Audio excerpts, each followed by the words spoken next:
That was a great damn win. Dominated every facet of that game. The season starts now. The Bears are back. Great win. Can't wait to get into it later on in the show. But special shout out to my co-host, Jaden Huff. He had another daughter today. So excited to have another beautiful niece. But got my two other special guests, Julian and Jacob Huff. We're going to be talking about a lot of things on this show, a lot of storylines in the NFL, some college football. So much to get into. Can't wait to get into it. But let's do it. Let's start the show. What's up, everybody? Now we got the show going. Got my two other special guests. Jaden, like I said, has a new daughter. Shout out to him. Great news for the big bro. Excited to have another beautiful niece, like I mentioned. But so we got the two Minnesota alums. Every time we got you guys on, we talk about Minnesota. Now they lost to Penn State. It was a tough loss to watch. I know I was with Jacob when we were watching it. Not too impressed by the loss. So moving forward, what does Minnesota do? Do they fire PJ Fleck? What would you do moving forward? I would like to start off by saying special guests is a very interesting way of saying substitutes. Hey, I just want to. They're part of the podcast. They're part of the Six Man Blitz family. I just want to remind you that the most views you've ever gotten was from my videos. Thank you very much.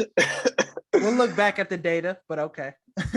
Nevertheless, I would be remiss if I didn't bring up how disappointing the Minnesota Gophers are this year. I had my hotel room booked. I had my flight paid for in Pasadena and the Rose Bowl. No way. And unfortunately, all of that is going to waste. Might as well have paid money. Might as well spent the money at the casino or something. But PJ Fleck, he's still a good coach. Still got the boys on the good path. But you know what? You gotta really take the good with the bad. And this is kind of what I was talking about with Jacob earlier. You have your guys, like PJ Fleck is our guy. In a loss, we trust him. Because otherwise, you start flip-flopping, start going with different coaches, start trying to find a new GM, start trying to find a new AD. You have no identity. You lose the culture with all of that uncertainty. Same reason why the Bears haven't had an identity in the past 35 years. Hey, after that game, though, might have an identity, though. Yeah. Anyway, I think college is a little different from the NFL. I think a culture is more important in the NCAA than an identity. I mean, an identity in the NFL is more important. Identity more like motivation, whatever, some type of short-term incentive or, go, if you will. I think the motivation side or the discipline side would be college, where you're like, year over year, this is who you are, the culture you're associated with. I think that's more important in both sides. But, in college, I think that's what we're missing right now. In Minnesota, is like we don't really we haven't got all the guys to buy into the culture. And that's because, number one, our effectiveness at recruiting at the 17, 18, 19-year-old level when they're out of high school has dwindled. We haven't had those top-tier recruits coming in if you're not already in college via the transfer portal, what have you. And when you got that stuff, those kids already have perspectives from other schools. And say what you want, but nothing like cultivating a kid from right out of high school that's sticking through the process. Those guys end up becoming more often NFL guys than anybody because their success with one program rather than multiple. That's just my submission. when it comes to the Gophers, it's like we're getting a lot of these transfer guys that ain't doing a bloody fucking nickel. Yeah, we've seen a lot of like people come in and transfer to programs and have had better success in that program than they did the last one, and it's not paying off for Minnesota. But a program that it possibly is paying off for that is having a lot of success this year is TCU. They've been really successful this year. They're 7-0. What do you make of this TCU team? Do you possibly see them going into the playoff possibly, or how you feel about them? I'm buying stock on TCU. I think they're a good program. They got a really fucking good receiver. What is his name, Mikey? You know it? Quinn the number Johnson? one receiver out there. Hey, the Quinn Chicago Johnson, Bears need to what get his him. name. Good. They should. But I think that because Quentin Johnson, or I think all the good things they're doing down there, they deserve to be, looked into. They definitely have a good program. And yeah, they're going to be maybe the champions in the Big 12 because who else do you got? I mean, They I can't really think. But winning big games, they're a good, solid team. Who's their only loss? Have they lost at all? They haven't lost. 7-0. Beat Oklahoma State. They beat Iowa State. They beat all the top competition in the Big 12 already. Yeah, but let's be honest. That ain't really saying much. I mean, Oklahoma State, that's a good program. But the Big 12 is shit. Everybody knows it. Everybody knows it's coming. The playoff winners come out of the fucking Big 10 in the SEC. And any other fucking team that is worth mentioning probably isn't worth mentioning. I mean, yeah, that fourth playoff team always has bad success, bad luck. They can never get on to the next game. So whether it be Oklahoma or any of the Pac-12 teams or the Big 12 teams, whoever it is at that fourth spot always gets blown the fuck out. So always. But I do like 100%. I do like Oregon. Their only loss this year was to the number one undisputed team in the nation, is Georgia. Okay.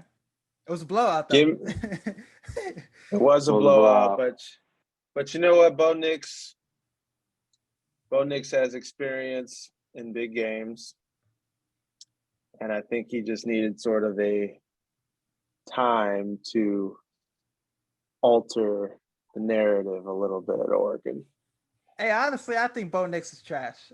to be honest, I don't like him at quarterback. Me and Jaden were having this talk the other day, but I think him at Oregon, he's had more success. But Oregon's another option. They do have one of their losses is better than most people's losses that's left in the top 10 rankings wise, except for Alabama. I think Tennessee is a pretty decent loss.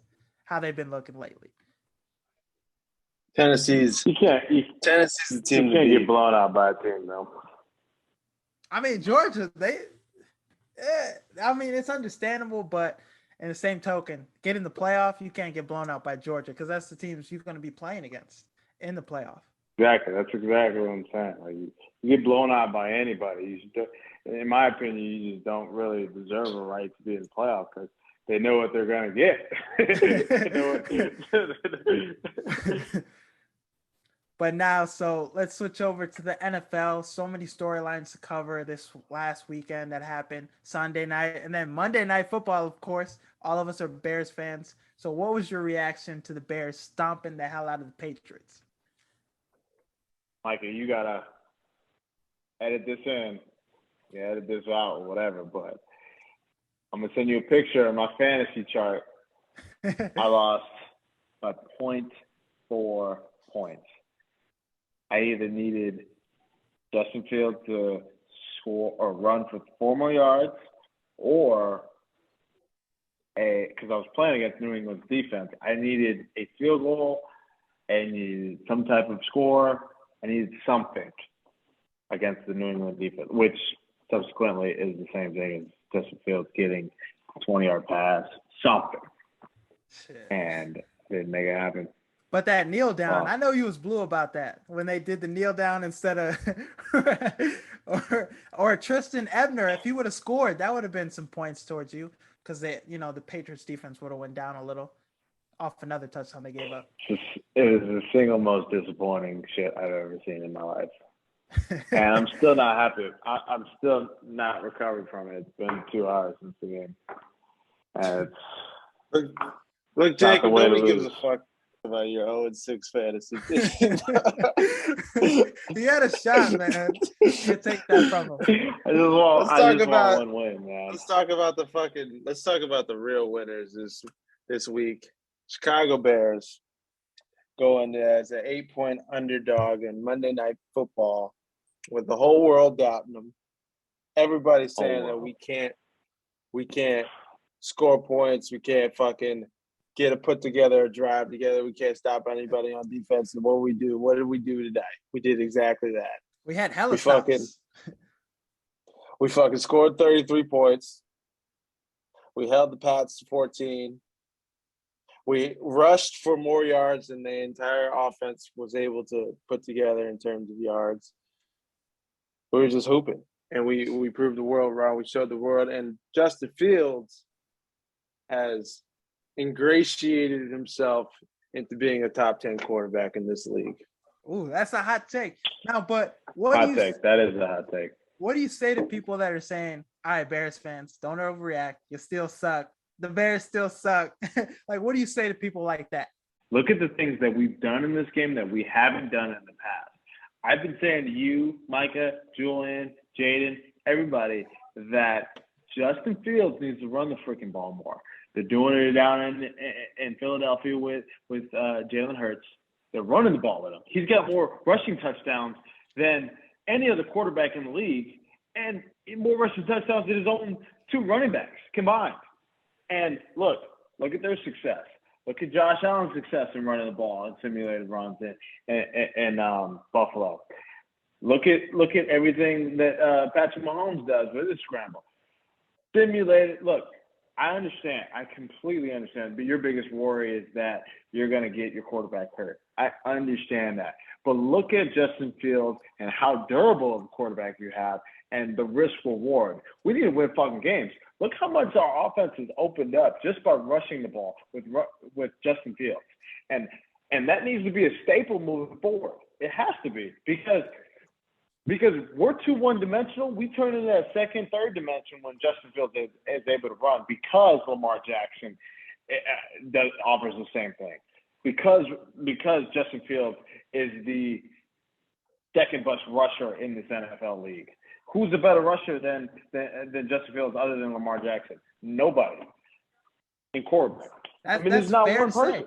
Now, and you got 2 great running backs. You got Khalil Herbert that can get you a big run. David Montgomery who could churn away and get those big yards, carry after carry. So I like the argument you bring. I think the design runs, Getsy was in his bag today with that shit. Yeah, man. If you add that extra wrinkle into the offense, that's like adding a whole different stratosphere for a defense to have to game plan against. It adds so much more to you to think about as a linebacker, not having to drop back 20-plus yards because you know he's going to pass, rather than worrying about the QB draw. Not having to worry about play action run, or play action whatever. Like, all that shit adds so much more into the offense. Go ahead, Ju. Well, I was just thinking what the end use case is here. You know, we're a 3-4 team. I don't think we're going to be able to win the North. I don't see us eclipsing the Minnesota Vikings in order to make it make a deep playoff run. So therefore, one would argue that, yes, we want to win, but we also want to keep in mind the number 1 draft pick, as you mentioned, could be in our grasp. Will Anderson, I would take him in a heartbeat. I take him in a heartbeat, but I do like where we sit in terms of our defensive line as it's currently constructed. I like our defense in general. We stay healthy, we're easily a top 5 defense. We could be. We're just super young. I love our defense. We got guys like Kyler Gordon getting one-handed picks, and then right before that, Brisker gets a one-hand pick. and we're just rolling as a defense. But you look at if anybody who doesn't understand, anybody who picks the Patriots to blow out the Bears doesn't really understand football. I'll tell you why, because they don't understand how our defense is yet young, but we're putting shit together to make something special. And you look at the talent that we have on offense, and I'm fucking sick of people saying that we're not putting weapons around Justin Fields when we have, I believe, two of the best running backs in the league. A nice duo, in my opinion.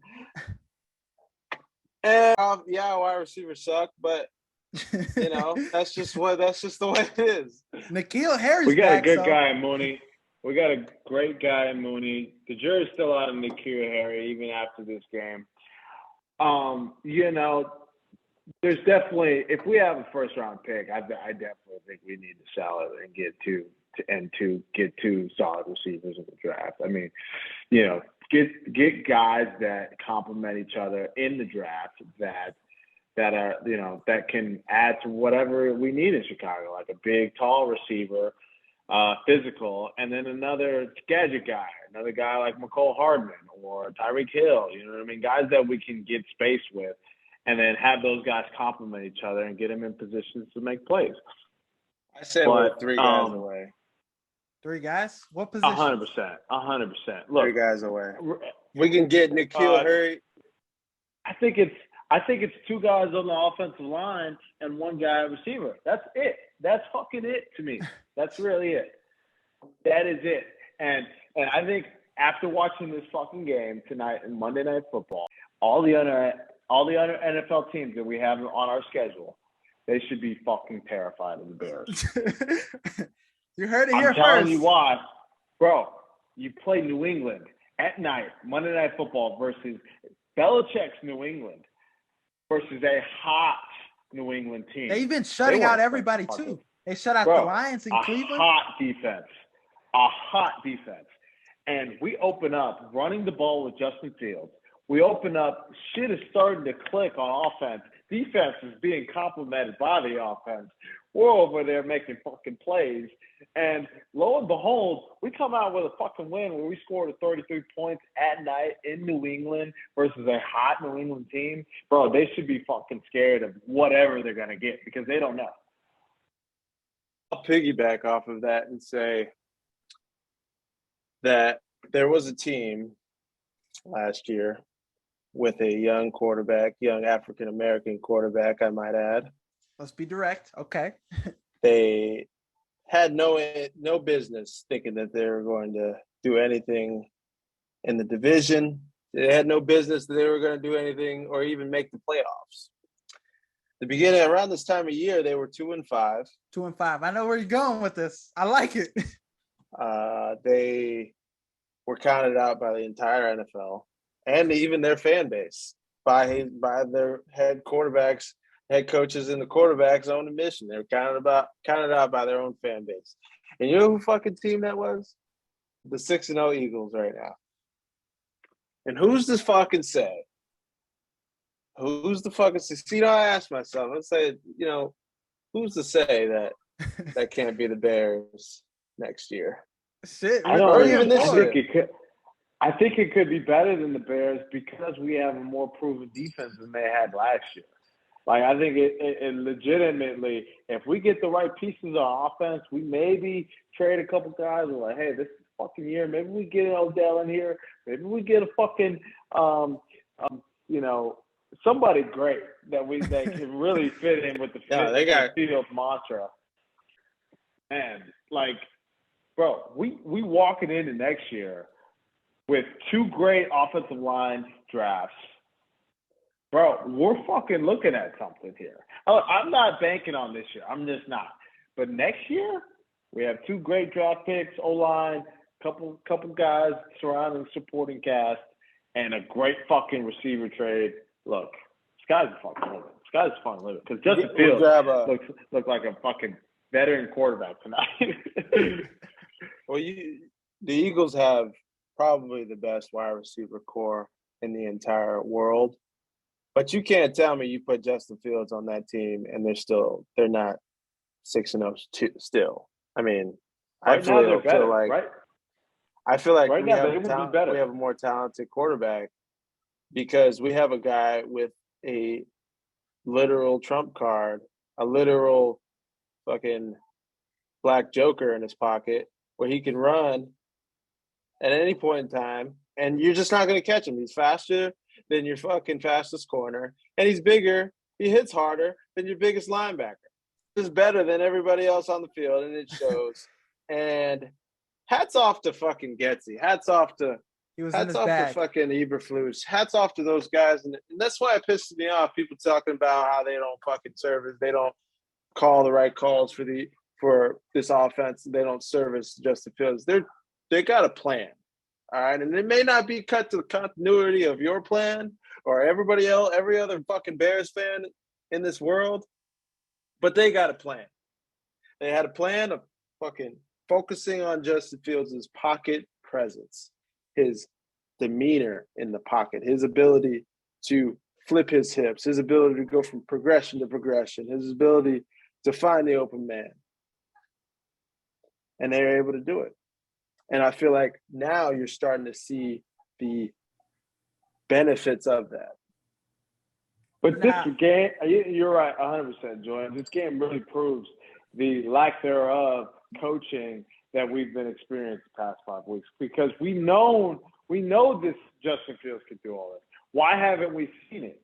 And it's because of what I'm saying, man. We didn't open up the shit that we needed to open up, man. And we're finally doing it now. That's why I'm saying other teams should be terrified because now we can sit down and the defense can look at the offense and say, hey, just do that shit. Just do that. And we can have something going here. Now, so you got Chicago fans. Hopefully you guys are excited as my two brothers right here saying, teams should be scared, as they should. But let's get to another town, another city that is probably talking the same shit. New York. They're doing their thing. The Giants and the Jets are both good. The Giants are 6-1. The Jets are 5-2. But which team do you think is more of a threat going forward? The Giants or the Jets? I think Giants. I think the Giants 100% because you lost Breece Hall, and that's the only reason why I say the Giants. Because Breece Hall, and I would say Daniel Jones is doing some pretty good stuff. With his running attack and whatnot. That's tough to stop. But the main factor is Breece Hall going down. That's tough. I mean, we'll see what James Robinson does out there. He's going to get the start, most likely. Yeah, great move. For nothing. And he's a great running back. He's a good dude. And that, like to your point, Micah, that's what it's showing that they're going after. They're fucking revving they're not taking a back seat. They're in the fucking driver's seat, and they're trying to hit the foot on the gas with getting that trade.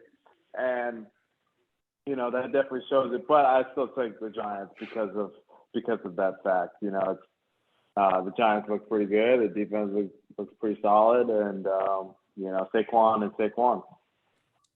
Too. And then you look at Brian Daboll, just the impact he's had as a coach. This team should not be 6-1. You look at their damn roster, the receivers, their weapons. You could say the same shit. They don't have enough around Daniel Jones, but the coach makes it work. He gives Saquon Barkley those big-time plays. All Saquon Barkley has to do is make big-time plays. So it's really tough to see, Daboll doing his thing. Eberflus is next. He's the second best coach hire out of that class, I think. But we'll talk more about just Brian Daboll and what he's been doing with the Giants. Who was your pick again, Julian? Giants are contenders, and the Jets are pretenders. Give me the Giants. Give me the Giants over the Jets any day. And it's really comes down. I don't give a fuck if Bryce Hall or not. Those sooner or later, I think Zach Wilson's going to show you that he's a backup. And I think that everything about the Giants has sort of been – they've been dragged through the fire. And now they're rising like the phoenix they are. I don't think we've seen a guy as explosive or Well, he's got the explosiveness of Barry Sanders, and he's got the strength of Bo Jackson all in one.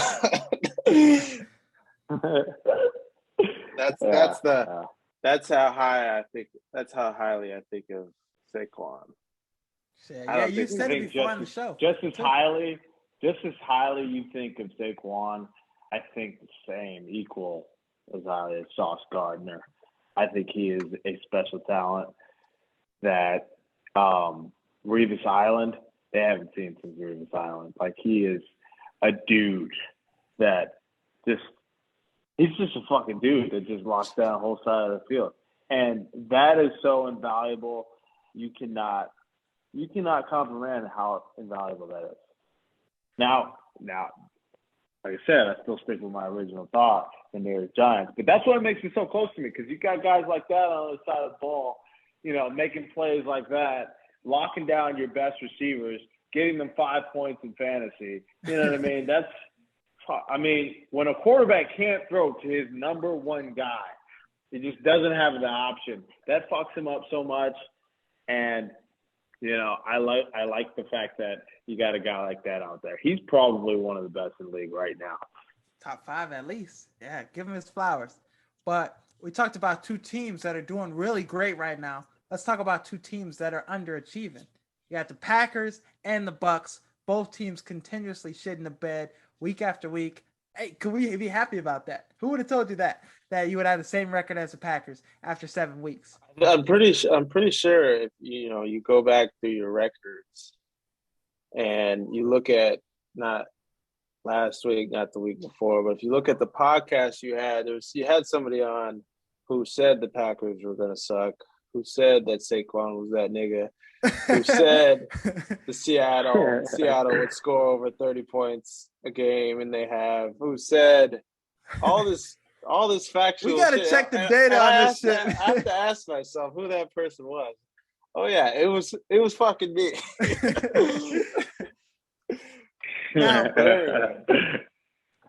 Now, but with these 2 teams though, the Packers and the Bucks, who's playing worse, Aaron Rodgers or Tom Brady? Now, one of them's going through a divorce.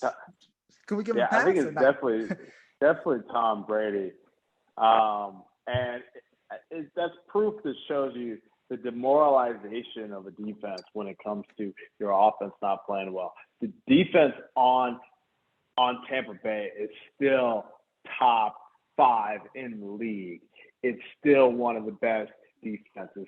They just are not complimented. They're not being complimented. How do you feed if there's nothing to eat? You feed off your offense, scoring points, your offense moving the ball, getting them into field goal range, or at least almost into field goal range, past the 50-yard line, to be able to at least kick a punt that backs them deep. You feed off all of that. And that can't happen if Tom Brady's going 3 and out every drive. It just can't. Yeah. So Tom Brady's going through a lot.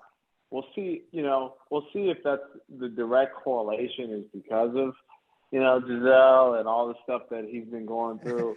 I think it's easier to make that assumption than not right now.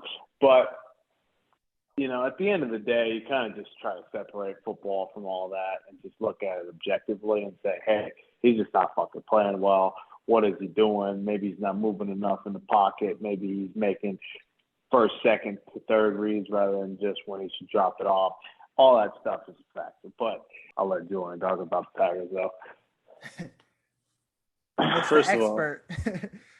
First of all, Tom Brady's marriage is going to be fine. He's going to be all right. Let's hope. It don't look good.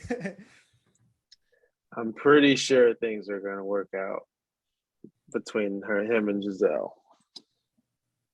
Now, what isn't going to work out is the marriage between Aaron Rodgers and the Packers. He might retire after next year. There's been reports saying that he might retire. Yeah, bro. I can see that happening, and he's just frustrated, man. He's just too old for this shit. I mean, you look at the comparison between Aaron Rodgers and Brady, and you realize they're just not the same. I mean, Brady's light years ahead of him in terms of health, light years ahead of him in terms of weight, takes care of his body. And just give me Tom Brady winning another Super Bowl before fucking Aaron Rodgers does. And yeah, he has a great roster around him too, as well. Like the Bucks is just struggling. They're just struggling so much in every area. The offensive line sucks. You got so many guys dropping balls, and it's just, hey, the motto, those people that be like, happy wife, happy life. It doesn't apply to this too. Yeah, for sure. I think I disagree with Julian in terms of the age factor with Aaron Rodgers a little bit, just because, look, I mean, I'm a Bears fan. There's no bigger Aaron Rodgers hater than me. However, Aaron Rodgers still looks good. He's making the passes. His receivers just aren't, like, we saw Lazard get hurt towards the end of that game, which he needed. You could tell he fucking needed his number one receiver, because had he had him, we're talking about a different game. We may even talk about a Packers win here, because he literally had nobody to go to. He had out routes on the money that weren't caught. He had under routes that just got dropped. It just didn't. It didn't work with the guys. And you saw the frustration with Aaron Rodgers at the end of that game when they were doing crap yard bullshit, and he's face planted after it's over in the ground. He's exhausted. He's like, I don't have any help. He's like, I don't have anybody to help me here. And I think it was very evident. I mean, he wasn't perfect. Don't get me wrong. He missed some balls. But I think we're still seeing a really, really good Aaron Rodgers with just the absolute worst supporting cast possible. I mean, Alan Lazard, even being his best receiver, is definitely one of the worst in the league, and it's showing. Nah, he probably could have even used Equinemius St. Brown. I was just gonna say, I'd rather 100%. I'd rather take the Bears wide receivers than the Packers wide receivers at this point. Before the game, I said yes. Before the game, I said no. But after tonight's game versus Bears, I thought our receivers played really well. I think it's a toss-up. You flip a coin for either one. I mean, they're both pretty bad. They're both. Lazard's good. They're both pretty bad. Lazard is on the same exact level as Mooney. I can't pick a guy. I can't pick one guy out of those two. Like, if I'm drafting, I don't know who to pick at this point. They both do things really well in their own way. Lazard's bigger, but Mooney's more shiftier. Mooney's, he's probably a little faster. I don't know. But I don't know who to pick, because those are two of the staples. And then literally after every one of those receivers on both teams, they all are trash. They all are terrible. But now, Julian, you said something about the Seahawks scoring 30 points, whatever you were saying about them. We'll look at the data to make sure that was true or not. But the Seahawks beat the Chargers. It's true. You fucking bet your ass it's true. The Seahawks beat the Chargers in another big win.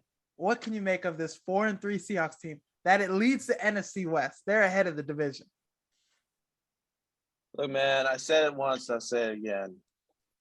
Everybody wrote off Geno, and that motherfucker just didn't write back.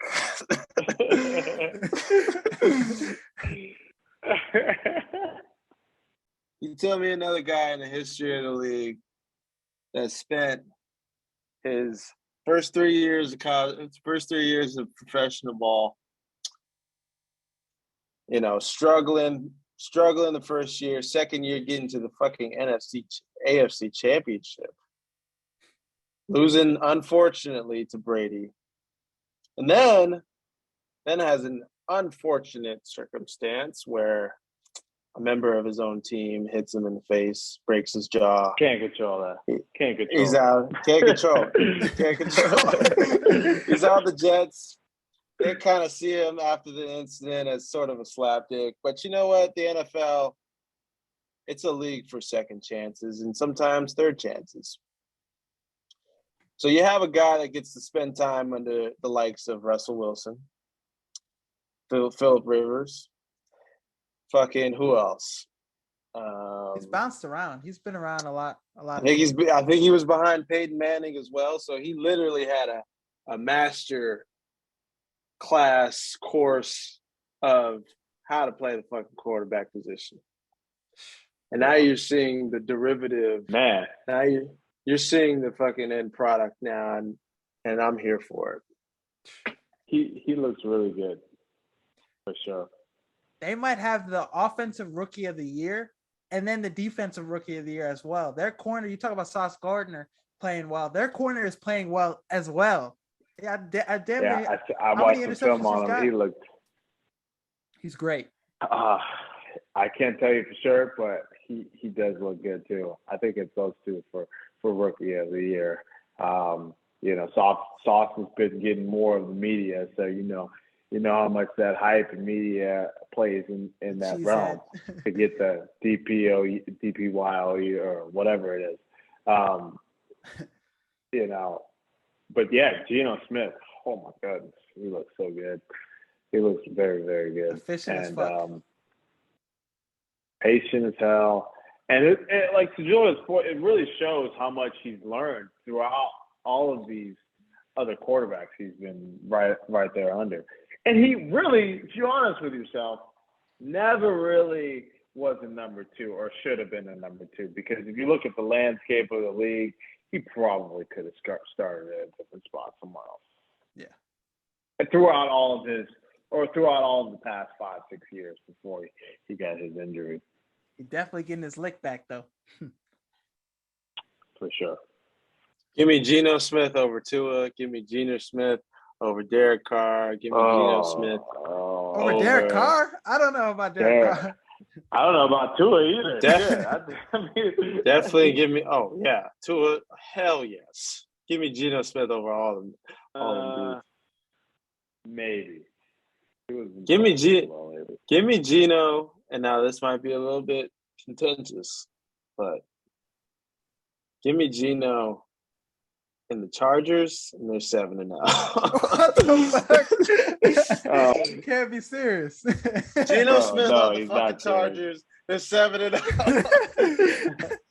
All right, now let's talk about a quarterback situation. I'd be interested to see Geno Smith over Kenny Pickett. Just bullshit. You probably got Geno Smith over Kenny Pickett, but the Steelers, they've been struggling. Kenny Pickett, have we seen enough of him? 7 interceptions already this year, and the 3 games he started. Should they go back to Mitch? Look, he beat Tom Brady, though. No, Mitch threw that touchdown that would beat Tom Brady. Yeah, you're right. Yeah, I mean, I think you gotta consider it. There's nothing wrong with Mitch. He's just as bad. The thing about Mitch is you know what you're gonna get with him. Same thing, you know what you're gonna get with Jimmy Garoppolo. You know what you're gonna get with these guys. Now, I'd rather take Jimmy Garoppolo over Mitch, but these guys will put a winning drive or a winning game together. They just will. Problem with that is they're not going to win the game. They're not winners. And Jimmy Garoppolo is the What are you talking about? Jimmy Garoppolo, he wins fucking game. That's what I said. They're going to put a winning game together, but they're not winners. Like, you put them in a bad situation, they're not going to win the game. They're not going to be the reason you win, kind of thing. I get what you're saying. Exactly. Yeah. Mr. Trubisky. Go ahead. Mr. Trubisky was the last Bears quarterback to beat the Packers. That's not only that, about.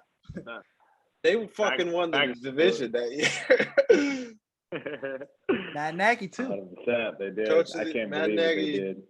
Matt Nagy was coach of the year. Double doink, we would have been Super Bowl champions. Shit, we could have beat the Patriots, possibly. It would have been a more competitive Super Bowl. But let's get to another guy that is possibly. Well, no, he just got benched. They say it's a shoulder injury that he's going to be out this week, but Sam Ehlinger is going to be the quarterback for the rest of the season. Matt Ryan is no longer in at quarterback for the Colts. What are your thoughts on this move? Yeah, I don't know why. Well, I don't know why these GMs and these fucking owners have this willful ignorance as to what exactly is winning football. Like, Matt Ryan is not a fucking winner.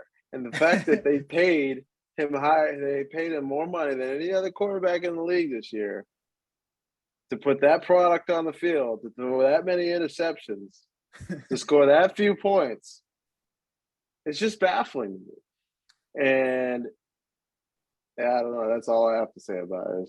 It's just baffling, you know. They didn't give up too much for him, though. They didn't give up too much for him from the Falcons. They gave up like a third. Doesn't matter. They paid it. They paid his ass the most fucking money in the league. Go ahead, Jacob. Yeah. Yeah. I mean, he's in the same category as Carson Wentz to me. I mean, Carson Wentz. None of those guys who just. When have we ever? I mean, Matt Ryan obviously has a Super Bowl appearance for sure. That's a good look on the resume. But I mean, when have we really been able to hang a hat on these guys? I mean, like what are we talking about here? I mean, that wasn't a great pickup, in my opinion. They should have invested more in the draft. And just went with a younger guy. But when are they going to learn from their mistakes? I mean, there's this carousel of these old quarterbacks. Yeah, these old-ass quarterbacks way past their prime that they want to fucking revive. It's like, when has that ever worked? When has that ever worked for a quarterback that was actually winning? I mean, Peyton Manning, he was the only example. Like him going to Broncos. That motherfucker, that's different because he was fucking hurt. He had 3 surgeries in the whole span of 6 months. True. And it was Peyton fucking Manning. Like, it was fucking one of the greatest quarterbacks to ever live. Top 5. I mean, of course it's gonna work with that. You're not gonna fucking do that with Matt fucking Ryan. But I mean, imagine though. If the Colts just tank, they have the defense, they have the talented defense, they have Jonathan Taylor. Imagine them get a Bryce Young or CJ Stroud. They're doing something then. That is a competitive team in the AFC, I think. But you just got to be able to get them. Like CJ Stroud wearing those fucking cheap ass express suits every fucking weekend. It's not going to be the answer to this fucking problem. Yeah, it's a good idea. Go ahead. To tank. Go ahead. Michael. Bryce Young would be nice in the Colts uni, but let's go through. That'd look great. It'd be clean. But let's go through each other's best win of the week and then worst loss of the week. Let's see. Who are your picks? Go ahead, Ju. Best win for me, and you know, I'm gonna take off my Bears hat a little bit, but okay, I'm gonna say the Bengals going in and just busting the ass of who the fuck did they play? The Falcons. Can't remember. Falcons. It was a good ass win. Solid, very solid team, but they came out, in my opinion, they threw for 384 yards in a half.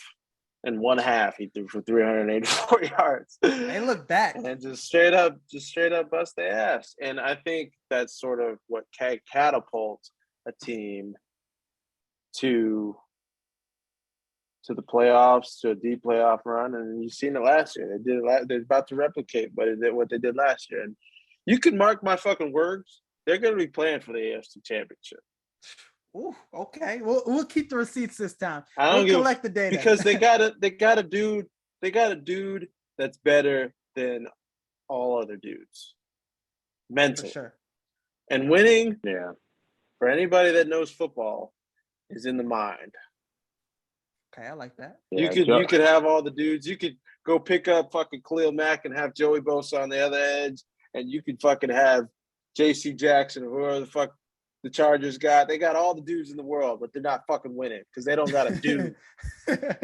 Dude, I've been saying this, bro. Everybody loves Justin Herbert. They don't have a fucking dude. They say Justin Herbert is the Messiah. They treat him like Jesus. He's not a dude. He's not that guy. He's not that guy. I didn't log on. I didn't log on to this for the Justin Herbert slander. I didn't do it. All right. Don't be that guy. Don't be that guy. When is he's a great fucking quarterback. He's fucking hurt. He's got rib injuries. All right. Hold on, bro. Break. When have you ever fucking makes passes that God can't even make? This is fucking fourth year in the league. It's his fucking fourth year in the league. When have you ever seen this much? When have you ever seen this much praise with a quarterback that's never fucking made the playoffs?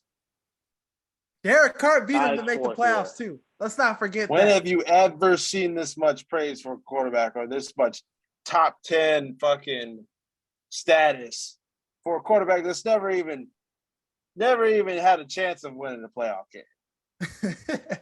With a great defense, all the weapons in the world, Keenan Allen's back, Mike Williams, he's a top receiver, number one receiver on most teams in the league.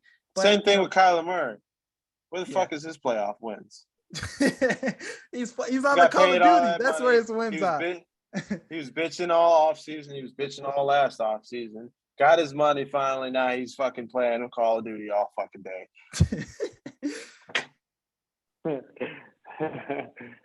All right, Jacob, what's your best win? What's your best win of the week? Oh, it's got to be the Bears. I take the Bears Bears best win. Yeah, well, it's not even – I take my Bears out too, and I still say the Bears because, look, the things we did today, we're probably the biggest underdog that won this week. Maybe not. I don't know. Panthers probably winning. That's another one. But. Yeah, Panthers for sure.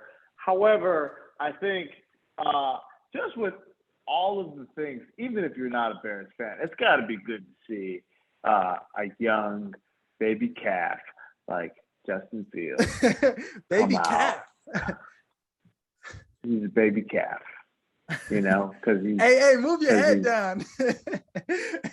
because they just need a little bit of growth.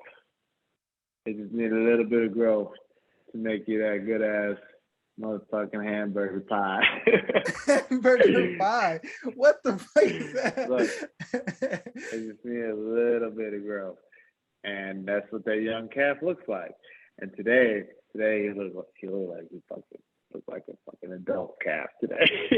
All right, but let's go through worst loss. Worst loss is the Packers, though. I mean, it has to be. You just fucking watch. Commanders suck ass. Commanders. You got a coach. Heineke, you got a coach. No. Yeah, you're Heineke for sure. But like I said, you got a coach that literally said our biggest issue is quarterback position.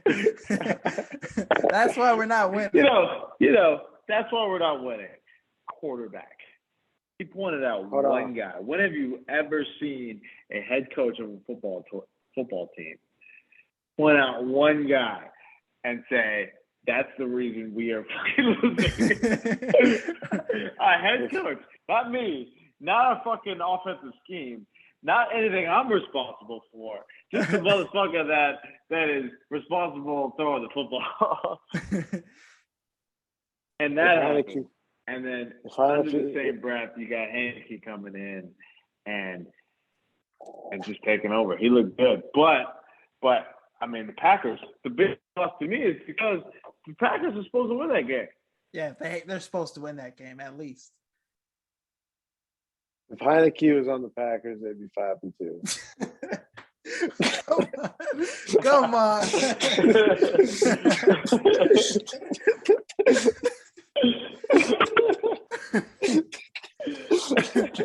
You can't be serious.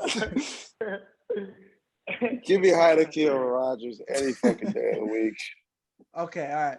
But hey, who is your worst loss then, Julian? Huh? Oh, Who was your worst yeah. loss then? I think the 49ers got exposed, man. I think the Chiefs Jimmy bust got their exposed. ass. Oh, you're tweaking, bro. You are tweaking. The 49ers Chiefs, got exposed. look, I don't care who you pick up on waivers. You give them a weekend. You give them 2 Doesn't fucking fucking days matter. to learn a playbook. Doesn't You give them matter. 2 You're a plays. professional. You're fucking professional. You understand fucking that. I sleep understand. with We're that talking fucking about- playbook. I understand. But we're talking totally different languages here. You got to learn a language overnight, essentially. No, You're football walking is into the- that playbook, and the playbook is limited to when you're out there because they know you don't know the fucking plays. I know everybody at home on the couch is like, oh my God, Chris McCaffrey's out there. But they don't fucking understand all the shit that goes into Saturdays. Or They not don't. Saturdays, in this case, Let 'em Sundays. know. They don't understand all this shit, all the mental. It takes months to learn fucking playbooks. It takes years to master. And then even then they have mistakes. That's I don't still like think- the 49ers I don't team- think. I don't think you understand the concept of a professional.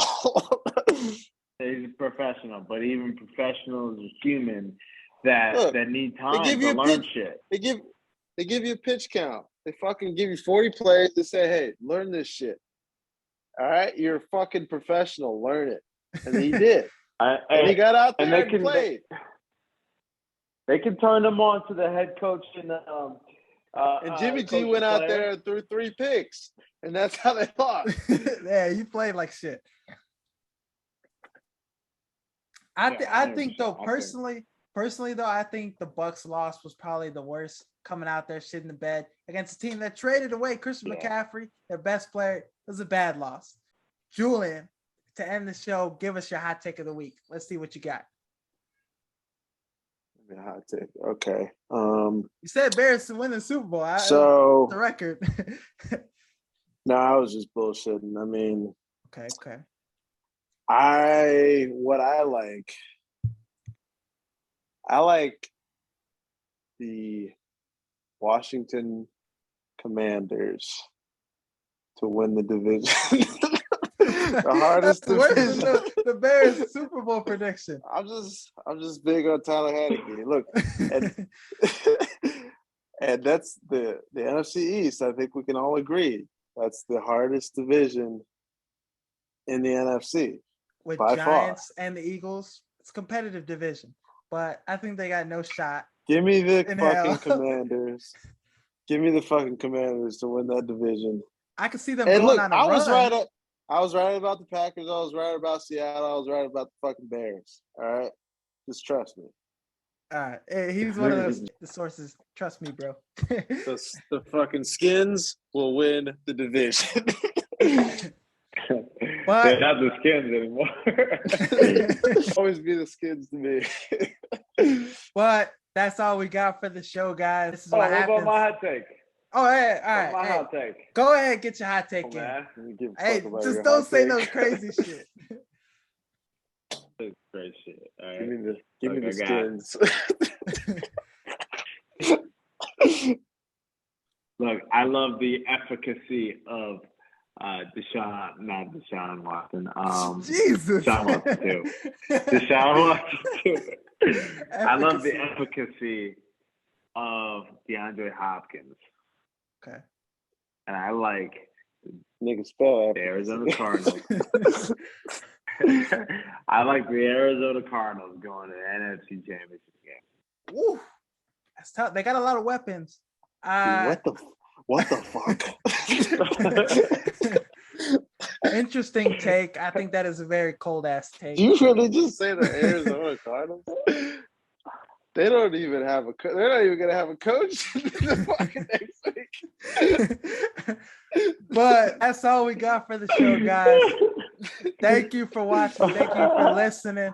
This is what happens when you got Bears fans that win a fucking game, Monday night primetime game. We lose our minds. We say crazy shit. But once again, thank you for watching. Thank you for listening. Check out the TikTok. Check out the Instagram. Check out everything. Hella content coming out. Shout out Jaden for another daughter. That's all we got for the show. Peace.